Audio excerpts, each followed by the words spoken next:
Tugsy Mikey Carey. Mikey Rebo right. Tá clever touch Massey Ogilvy goal Cody. Cody Spiderwork goal. Cody! Cody is Spiderwork goal. Hook sé Sheska no mate come kid score on number. Welcome back to Red Card Journalism, the only podcast where sport meets scandal, culture meets controversy, and nobody gets to sit on the fence. Today we're tackling one of the most fascinating and contentious stories in the Irish media, the role of TG4 in preserving Irish culture and promoting women's sports.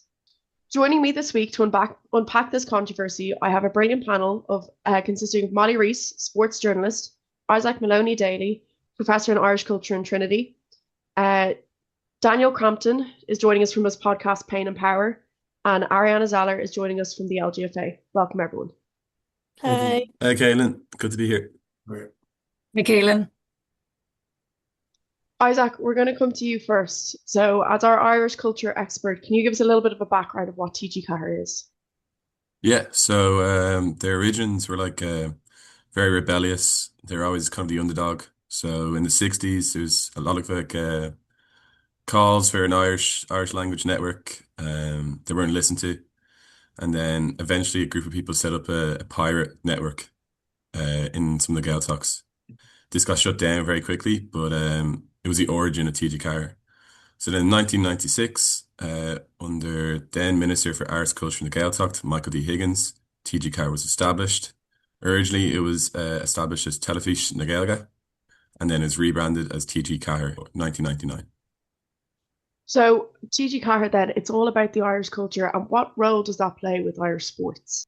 Yeah, so originally the sports coverage started off with just highlights. So they had a thing called GEA Gold, Rugby Gold, and then Ole Ole, which was highlights of Spanish football. Their first live sports coverage was in 1997, and then in the year 2000, GEA BO was it started. So that was GEA BO is GEA Live. So that's when really they kicked off with their live sports coverage. And now currently they show Gaelic games, rugby, domestic women's soccer, tennis, snooker, Aussie rules, and even the Tour de France. In what way would TG4 differ from the likes of RT as a public service broadcaster? It's more about showing sports to show them. So it's all about for the people.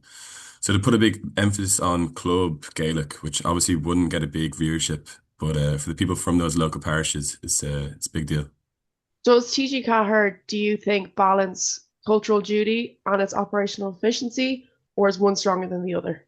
I'd say you like to think that it's a cultural efficiency. Within their mission statement, I'll just read it off for you. We deliver entertaining and innovative media services that celebrate Irish language creativity and connect with audiences at home and worldwide.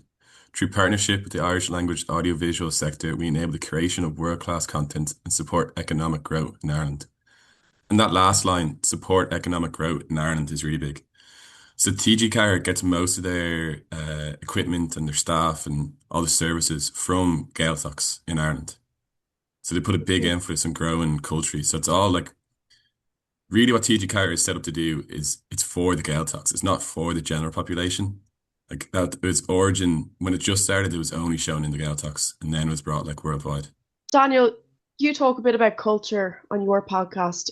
Do you think that TG4 is missing a trick, that it doesn't necessarily appeal to the wider general public and that it's solely, focusing on the Gaeltacht areas?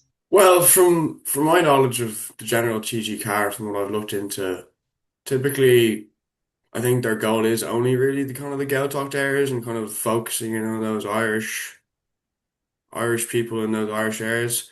I don't think they're really trying to expand too much outside of Ireland. I think they're just trying to focus solely on just the Irish demographic and trying to build from there. I think they're going to take it step by step. Do you not think that could lead to its economic downfall? No, I do think they're trying to, because obviously they're now showing all sports across Irish sports between hurling, football. They have obviously signed a new deal with Basketball Ireland recently, trying to grow the game of basketball, and obviously the game in Ireland is not very big at the minute. But yeah, no, I do think they're trying to grow the Irish language through sport, but they're also doing that through other means by television shows like Ross and Maroon that's been running for decades. And but I just don't think it's fully capturing an audience at the minute with what they're trying to do. I do think they're missing a little step behind. They're just a step behind Virgin Media and RT, but that is purely for the fact I think the Irish language is struggling at the minute and not really getting a recognition it probably deserves from the Irish public. Okay, interesting. Molly, as our, sports journalist on hand today, why do you think the TG4 prioritizes sports so heavily? I think just from what I've gathered, their core values of the organization is just like connection, creativity, and quality. And I think the value from like money, especially from the sports, it generates huge amount for TG Ceathair. So like this ranges from like the GA games, like Isaac said, and like the horse racing and the URC. So I just think it plays an important role in providing like a consistent exposure to like the indigenous people and the language that is ingrained in the Irish culture. And it's through a wide range of formats, not just sports, also like series and documentaries. So I think it Mhm. is important that they prioritize sport because it just brings in the most attention to the language.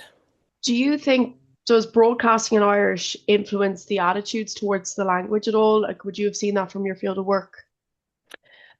Yeah, absolutely. Like I would argue if they were broadcasting in English, they'd get a lot more viewers. um for the Gaelic games and stuff. Hmm. I believe that without the sport and maybe the broadcasting Irish kind of adds to this as well, it wouldn't be as relevant in my opinion. I think because like the most watched programs were the GA final and the All Ireland senior final with Dublin and Kerry. So I just think it's such a core part that they rely so much on the sport and the language that when that kind of gets taken away, it doesn't really, you can't really compare it to other TV channels like RTE and Virgin Media, like you said yourself. So I think it's just, I don't know, it's an interesting part. So, Isaac, when we talk about DG Car, we talk about the role it plays in women's sports. What kind of sports are they showing that makes it so different from the likes of RT and Virgin Media? So they show a lot of the women's rugby, like the women's rugby World Cup was just on. They showed a lot of that. Hmm. And they show some domestic women's soccer, so some from the Premier Division. And then Hmm. a bit of a weird one is they show quite a lot of Aussie Rules or AFL, the women's side. I suppose that's because of the amount of Irish women in it.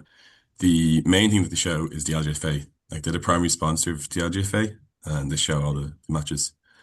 Like their first HD broadcast ever, which was in 2012, was the LGFA final. So, on the subject of the LGFA, Ariana, I'm going to come to you as head of development in the LGFA. Um, what distinguishes TG Car's partnership with the LGFA from, traditional sponsorship that maybe the likes of the GA have with AIB? Yeah, for sure. No, we partnered with TG4 back there in 2001. And, it was a strategic partnership from TG4 because it aligns with their core mandate, which is to promote Irish culture and Irish language and sponsoring us kind of with sponsoring the women's sport and, which was undervalued at that time, Hmm. like making the investment values driven rather than purely just audience and ratings driven. That made sense for them, and it was actually quite a tactical move from them to partner with us back in 2001. That's why I think it's different from us just getting a partnership with RT because those values align. Why did you think that the TG4 invest so early in women's sport? What made the LGFA just kind of stand out to them and go, this is where we're going to put our money? I think because no one had tapped into it um, at the time. Like women's sport, especially the LGFA, has grown a lot in the last century, and at the time it made sense. Like we know TG Car, they're not rolling in cash. Like they're very cult. They're defined by their cultural ratings and all that, not by their profits. So at Hmm. the time, it was something that they could tap into Okay. because it didn't need that huge investment. It's only after recent years with it growing that they've been able to invest because it's making that return. I do think the channel is going to die a slow death eventually, which is quite sad for the Irish nation and Irish culture, but it is quite a shame. But I just don't agree. I do think it's going to slowly drift off without sponsorship. Sorry, just to talk on that there, Daniel. I think you'd be getting mixed up if you think that TG4 is an economical force. Like, it was never set up to be an economical thing. It's all about promoting the culture. Like, they're happy to make a loss if it means the people are happy. Like, And Molly, I might jump to you on this. As a sports journalist, have you seen other, national television stations, from different countries in Europe that only broadcast in their own native language? And how are they doing in comparison to TG4? Yeah, so to be fair, in comparison, TG4 is doing pretty well. So I've done a bit of work with S4C in Wales, so they broadcast everything in Welsh. And according to the BBC, on the 31st of March, they at their weekly numbers fell to only 310,000. So sorry, it went from 310,000 to 360,000, which compares to TG4's 1.2 million weekly numbers. Mm. And it has grown, but digitally it's grown. So I say like YouTube and Twitter, BBC iPlayer, that's where they're getting more people engaging in the network. And the sports coverage took the seven top 10 most viewed programs. So once again, same with TG4, Sport is bringing in people to use these networks to watch sports. Do you think the Irish language is dying, or is TG4 is it a good way of saving the Irish language and preserving it, or what's your view on this? well, I'd say that the Irish language is never dying, so we can cut that notion there.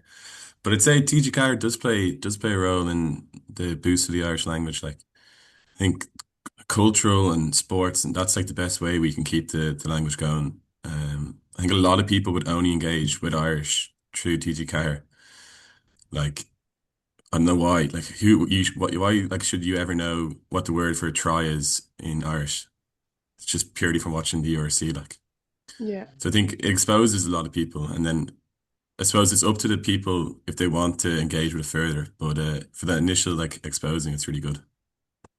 Okay, Ariana, considering you're working in the LGFA, and I know you're a player yourself, what do you think it means, for LGFA players? Do they appreciate, all of the coverage they do get on TG4, or do you think they'd prefer, God, I'd love a chance on RTE?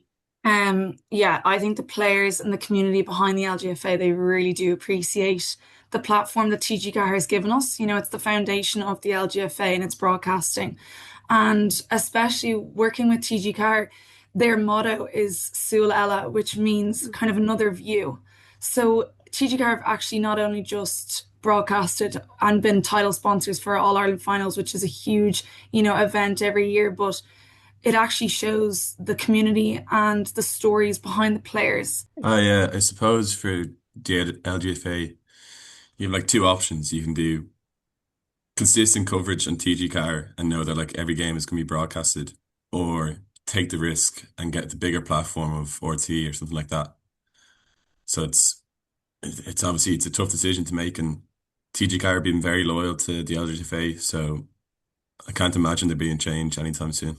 And do we not, I know we're discussing there, as Ariana saying, like, when do you make that change, or do you ever make that change of bringing the LJFA onto the RT platform as well?